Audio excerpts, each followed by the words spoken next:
Guillermo Galdos, you're our Latin America correspondent. You're going to tell me about the Darién Gap, this incredibly treacherous piece of land that migrants pass through between South America and Central America. What are you going to tell me? Well, I'm going to tell you what I saw during the 6 days that it took me to walk the Darién Gap with nearly 1,200 migrants. Oh my God. And the cases that we saw, the people that we met, and all the misery and hell that accompany us through the 6 days that we walked. So, Guillermo, we're talking about the Darién Gap, this stretch of land which connects South America to Central America, which is a sort of untouched rainforest that is also now one of the busiest migrant routes in the world. Firstly, can you just tell me a bit about when you first heard about this particular route and why it's so dangerous?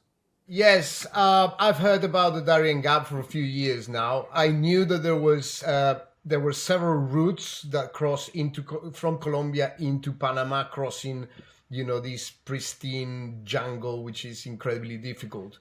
What happened recently is that the numbers of people that are crossing through the Darién Gap increased tremendously. So we decided to go.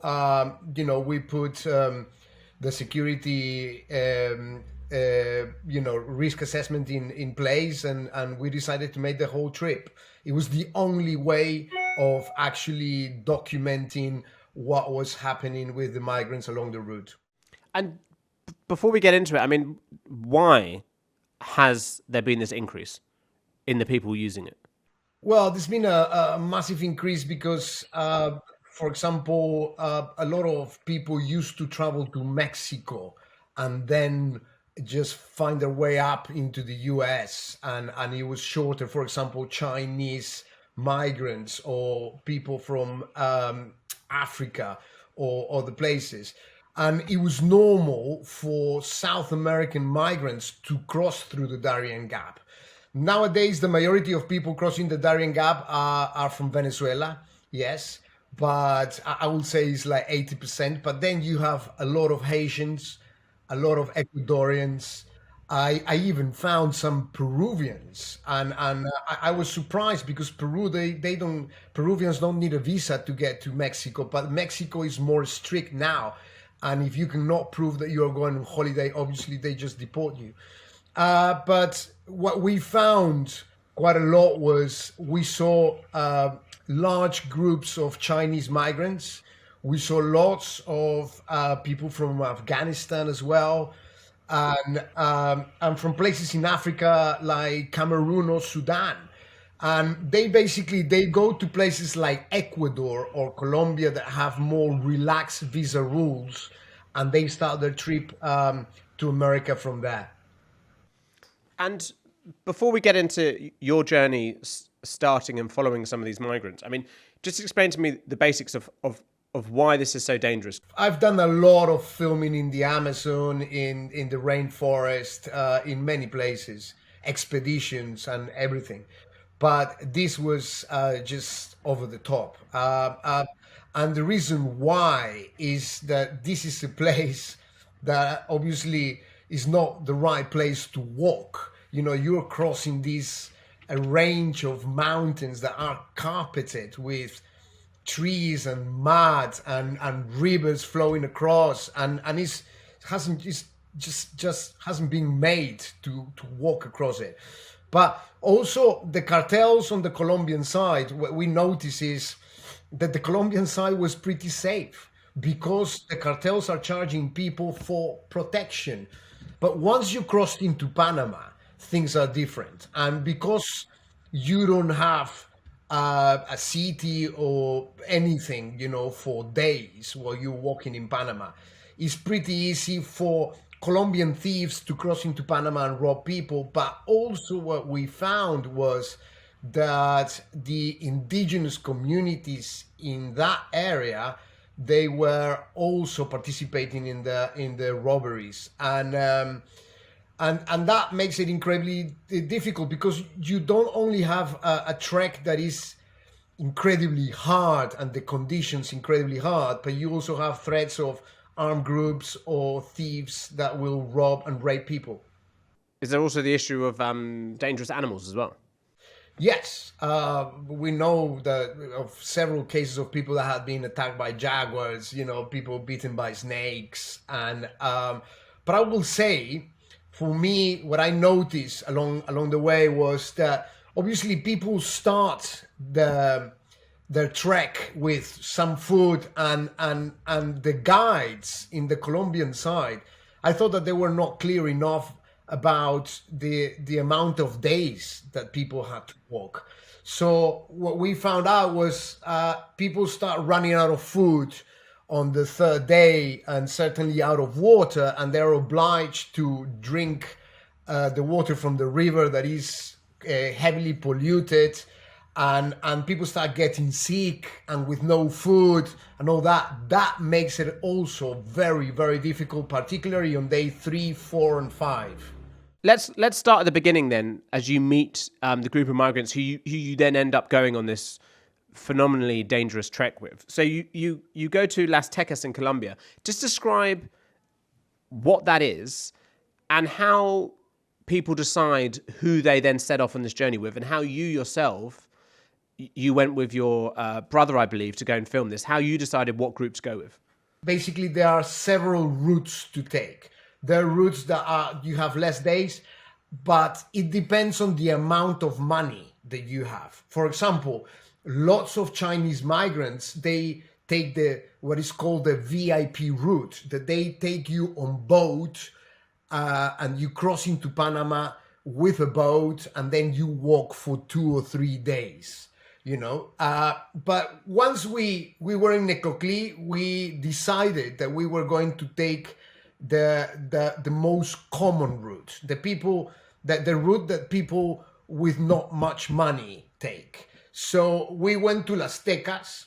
The amount of migrants arriving to Las Tecas I was completely surprised, because they were telling me that there were 1,200 people leaving every day from Las Tecas. So if you think that Las Tecas is just one route that goes through the Darién, you have like 3, 4, even 5. But certainly Las Tecas is the one that has more migrants. And it's 1,200 migrants a day, every week, every month, So, and when you put that together, and you realize that they're being charged between $150 and $300 each migrant for the so-called security inside Colombia, is millions of dollars a month just on one route of the 4 or 5 that you can have in the Darién Gap.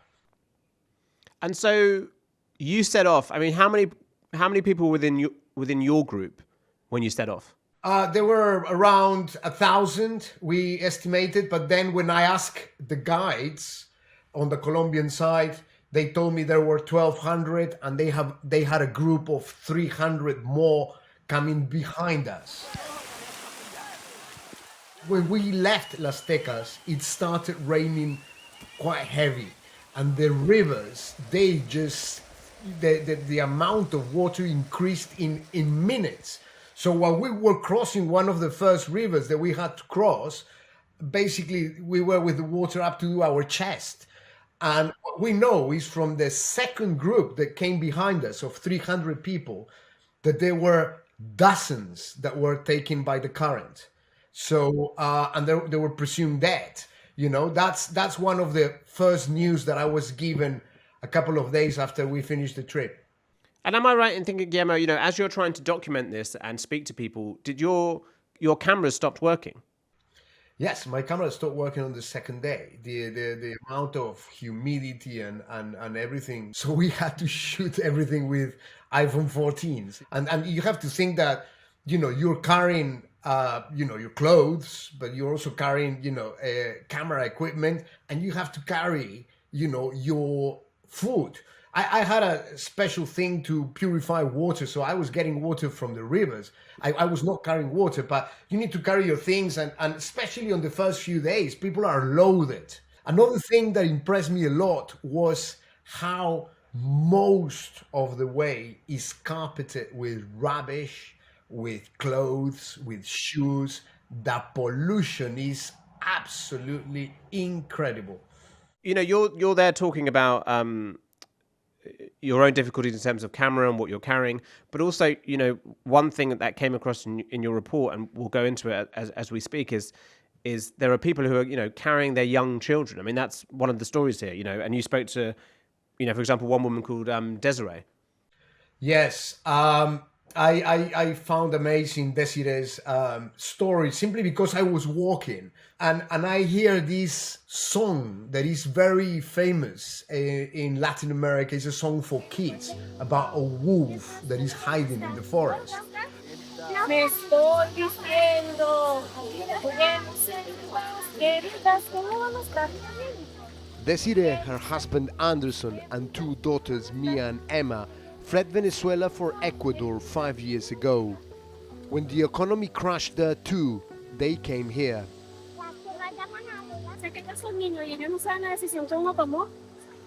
¿Cómo te sientes como madre trayendo a tus hijos por acá? Bueno, lo único que pienso es que tendrán un mejor futuro. Que mi país la situación está muy fuerte. Para ellos es como un juego. Está bien duro. Yo le dije que ellas están de vacaciones y estamos en una excursión. Estamos en una excursión buscando el tesoro, ¿verdad? Vamos a buscar el tesoro de Baba Fea. So you had these kids that were pretty happy on the first day, but on the second day you could see how exhausted they were, and you know they were complaining, and it was difficult to carry on with the idea that they were on holiday. But amazingly, Desiree and her husband and her two daughters made it, and they sent me a message from northern Mexico a couple of days ago. So you know, I think they managed to get there because they had resources. I mean, because other people that were traveling with us and have been communicating with us, you know, they are stuck either in Panama or stuck in Central America, in Guatemala, in other places, because simply they didn't have any money. And as you said earlier, you know, you see all different people from all over the world on this trip, and you saw that yourself when you were traveling, because you met Peng from China and you met Kim from Cameroon. So you tell me a bit about those two people's stories. Peng, it was we started talking with Google Translator for a bit until obviously we ran out of a signal. 我现在就是很累，就想坐下来休息一会儿，然后我就感觉走不动了。 He speaks only Mandarin and brought no food or water with him. 现在就感觉很累，现在就很渴，现在就是。 The number of disillusioned Chinese migrants coming here exploded once China's lengthy COVID lockdowns finally lifted last year. We're worried about him. So are the boys who are trying to look after him. Let's go. 中国现在就是没有以前好了。我小时候的时候，就是社会上充满人情跟希望，现在就是变得就是越来越糟糕。现在就是还有一个就是对于一个人的发展，就是这个希望越来越小。 It was amazing to see the humanity of particularly the Latin Americans. I will say the Venezuelans that were with him, that were feeding him. The kids were giving him water, and I saw two groups of Chinese people that were very focused, and obviously he approached them, and for some reason he didn't join that group. He stayed with the Venezuelans. And in the case of Kim, her story was really sad, simply because I saw her that she was struggling a lot on the way, and then, you know, she had been traveling for nearly a month before she arrived there, and obviously she was on her way to the US, and she was walking through the Darién Gap. She knew it was very dangerous, and it surprised me a lot when she speaks about the risk of getting raped, but she said that's better than dying. I am a refugee because I'm coming from a war-torn zone and my life is in danger every minute. Every minute I fear the threat of death and torture. My chances are better of surviving here and making it. Even if I'm raped, I might not die from the rape. I know it's bad, it's dangerous, yeah, but it's better than death. Did you want to do it for yourself, for your daughter? Yes. For why? Tell me. Because if I'm safe, she's going to be safe. If I have a future, she has a future. Do you miss her? A lot. So much. Maybe when I get to Panama City, I can call her that at least I'm out of the jungle for now. The sad thing is that I never saw her again. So I don't really know what happened to her. Because as you say, you know, Peng got lost from his group. We don't know what happened to Kim. Is it very much that, you know, these groups, you leave Colombia in one group, but if you can't keep up, the group just carries on? I mean, you talk about the solidarity, but if you can't keep up, if for whatever reason you're left behind. That's a reality. And at the front you have people that are very fit and the young guys, the youngsters. But then, you know, at the end of the group, you've got people with kids, you've got, older people, people with physical disabilities. And so, yes, that's part of the trip. And you see that a lot. What you imagine is that we had to cross the river, I don't know how many times. I would say more than 50. And the current at some points was worse than others. And, I saw people that were being taken by the river. I saw people that slipped in the river and nearly broke their ankles, or, they had an injury. And once you start seeing that, you can imagine that if you're delayed, nobody, people will try to help you, but if it's too difficult, they need to continue on the way. And also another thing to mention is all along the way, particularly in Panama, there is this smell of dead bodies. We could smell them, and we at one point we encounter the police on the Panamanian side, but it was like 2 days after walking inside Panama, and they've told us that they had just picked up 8 bodies. So but they haven't been up the mountain where we started, which the smell was unbearable. There was one point within your journey where some migrants were kidnapped. Can you explain to me what happened there? Yes, we hear gunfire.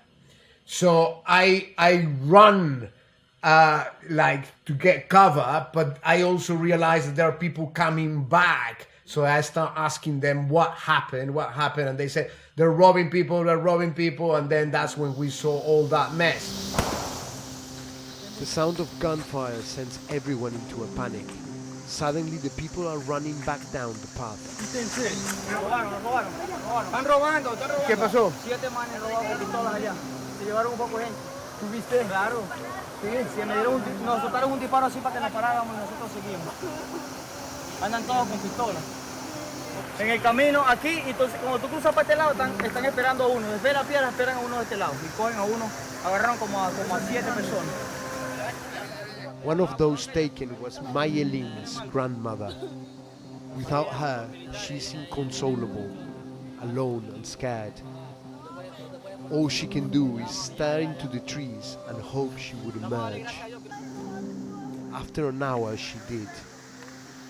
The kidnappers had to let her go, spooked by some border guards on patrol. ¿Cómo se siente? Ay, cómo me hace bien. Le doy gracias a Dios porque estoy bien, pero estoy asustada. Yo por la niña.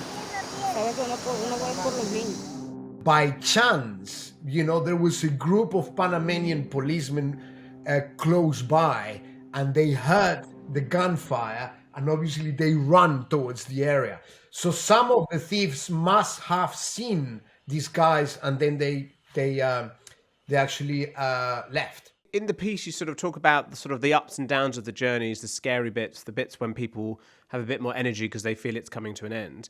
I mean, did you ever feel yourself scared? And I mean, what is the scariest thing about that trip? For me, after day 3, the jungle was so dense that it became like claustrophobic, because it's you move very slow. It rains a lot. You need to stop. You need to you need to make serious decisions, like when to cross the river, when not to cross it, and which path you should take and which path you shouldn't.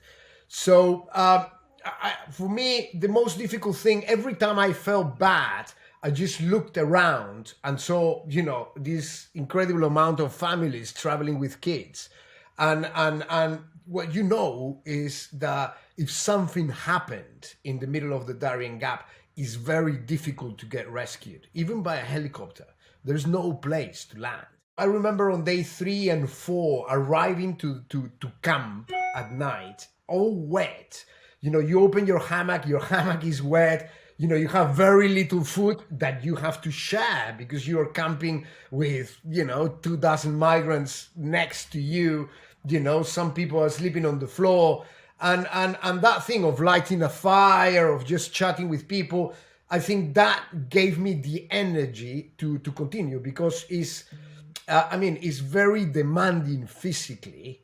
I consider myself a fit person. I do lots of sports and everything. And, some parts of the trek were very hard. I could not imagine, again, doing it with kids. And the other thing was the claustrophobia that this dense jungle produces. So what was it like then, Guillermo, for you and the others when you finally made it? And do you have a sense of the numbers in terms of who you set off with and how many managed to actually, make it to the end of the Darién Gap with you? It was very difficult. In many points of the trek, you see people that were not able to carry on.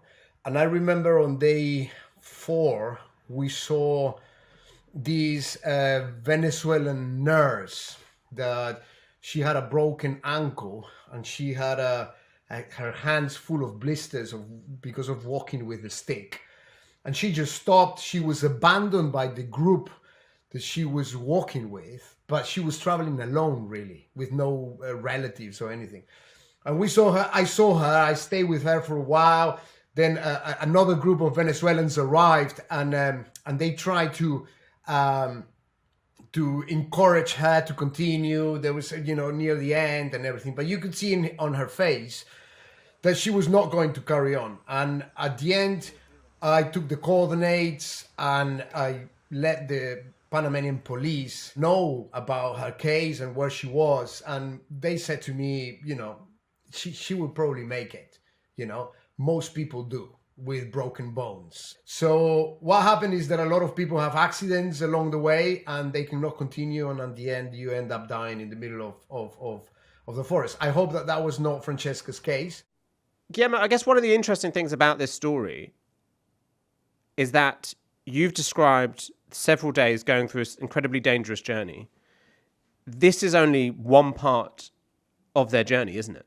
There's so much more for them to go through until they finally get to the United States. Yes. I mean, Panama is, once they get out of this nightmare, they arrive in Panama and they're put in a camp for days, weeks sometimes. It depends on the money that you have, again, because you have to pay $40 for a bus ride from the south of Panama all the way to the border with Costa Rica.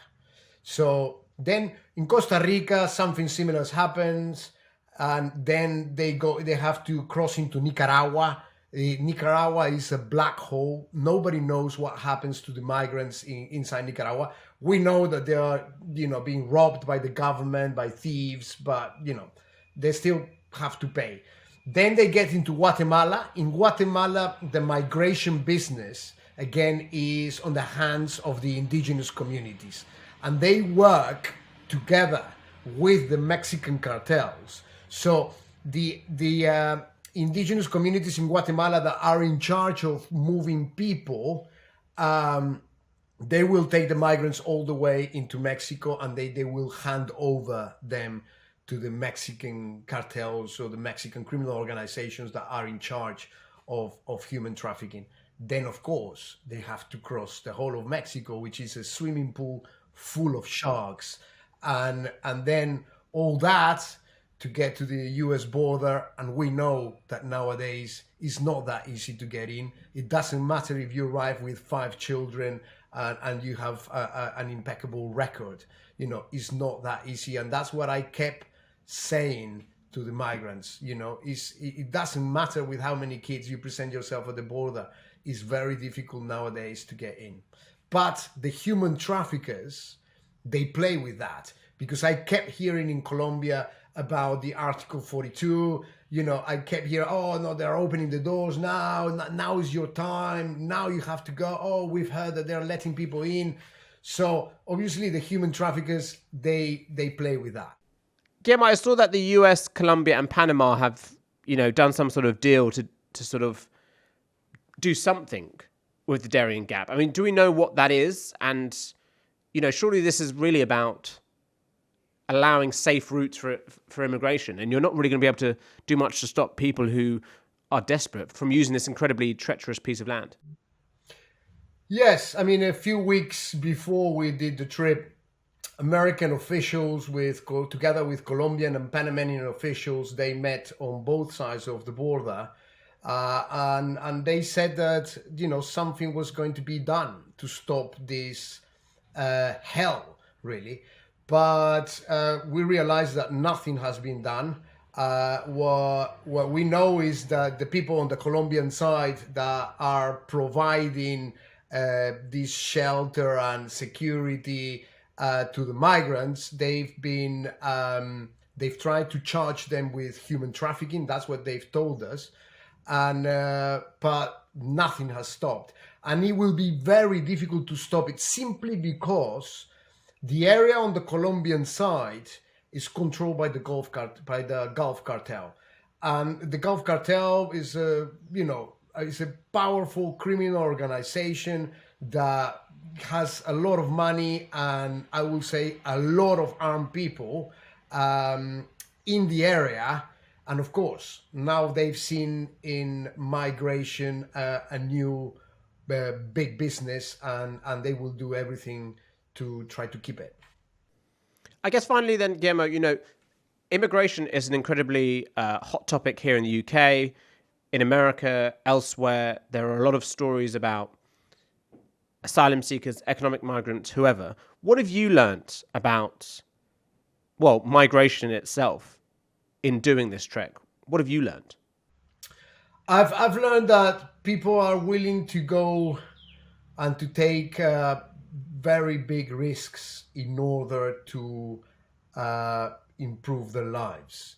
And when I say that, it's not that people want to change from just having a Beetle Volkswagen into having a BMW. No, most of these migrants they are doing that trip because of hunger. I mean, most of the Venezuelans I spoke with, they said to me that they once, maybe twice a day, if they're lucky. The other thing that we see is violence as well. People living because of violent reasons, like the people from the woman Kim from Cameroon. I met another couple from Sudan, and the people from Afghanistan. You know, and the only thing that they want is to be able to have the opportunity to have a better life, and they're willing to take immense risks. Many families that were walking with kids, I asked them, you know, why is that you're putting your kids through this hell? And then you understand why. When they tell you their stories, you actually think, maybe I will do the same if I was in her situation. If migration, you know, it could be managed a lot better of what is being managed at the moment, because the countries where people are migrating, what they're doing is they are empowering criminal organizations that are making a lot of money of the misery of these people willing to cross anything in order to get to a better life. Guillermo Galdos, thank you very much for talking to me today. Thank you. Thank you, Karen.